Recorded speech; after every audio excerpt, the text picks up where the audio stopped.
the meeting with President Putin. I had a very good meeting with President Zelensky. Everybody wants to have the war end. I hope that we will find some, I don't know, Russians have to be ready for compromises because, you know, everybody has to be ready, not only Ukraine. What is happening after those meetings today and the meeting in Russia? Joining us tonight is the Ukrainian ambassador to the U.S., Olga Stefanishyna. Madam Ambassador, thanks for joining us. Thank you, Brad, for covering. Thank you. Yeah, give us some behind the scenes. Obviously, we heard from both leaders. They expressed optimism. What's the Ukrainian take on what you take from today? Well, I think we should all understand that for my president, for President Zelensky, it was not a routine diplomatic trip.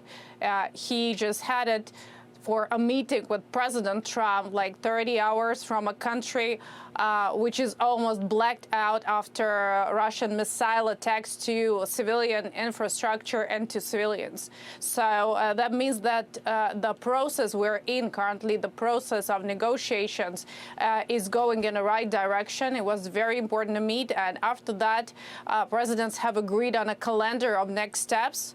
First, you've heard that the American team is headed to Moscow, but our team is already on its way to Abu Dhabi to start the trilateral talks, while bilaterally between Ukraine and the United States, most of the steps have been agreed.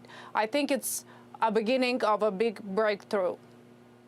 You know, Madam Ambassador, obviously I talked to President Zelensky a couple of weeks ago, and on that trip, I talked about what has been the problem here in his eyes and sometimes in the U.S. negotiators' eyes, and that is Vladimir Putin. Take a listen. Is there any indication that you see that Vladimir Putin wants peace by what he's doing or saying? Me not, be honest. I don't trust Putin, and he doesn't want success for Ukraine. So as you're in the middle of this process, you say there's optimism, you say you're going to the next step, but has that part changed? Well, this part has not changed, and unfortunately, what you hear President saying is the same thing every Ukrainian knows. It's not a slogan, it's not a message, it's a simple reality. And I think the trilateral format of talks in Abu Dhabi will be a test on the leverage given to Russians by President Trump, the ability to end the war negotiating. Other than that, the whole world might see that there's no commitment to end the war, and the war, which is understood as the warfare, is a simple terror and should be stopped. The map hasn't changed much. As you look at the control map as of January 21st, it's roughly the same as it has been, maybe here or there, some slight movements. Here's the U.S. Special Envoy, Steve Witkoff, who's heading to Moscow. Do you think we are close to the final 10% of this deal? Do you think this will get done in the next few weeks? The final 10%, I don't know about the next few weeks, but I know we've made more progress in the last 6 or 7 weeks since Geneva than we've made, according to the Ukrainians now. I'm going to use their, what they say. According to the Ukrainians, more progress than in the last 3 or 4 years. Now, Witkoff and Jared Kushner meeting with Vladimir Putin in Moscow today. Is there pressure, enough pressure, do you think, on the Russian leader?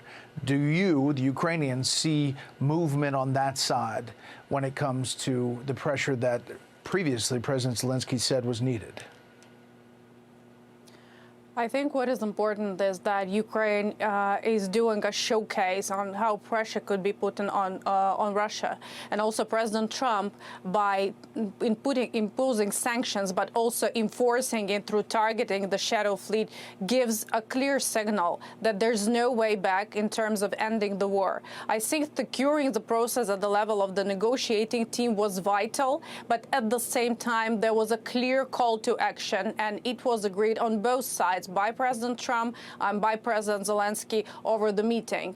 The active actions will start now. Ukraine have shown that we're able to defend ourselves effectively, but also the price for Russians staying on the front line is increasing dramatically. 35,000 dead Russian soldiers is the price of a small inch of victory claimed by President Putin over the phone call with President Trump. I think it's not something that could be comprehended, but more pressure will speed up the process.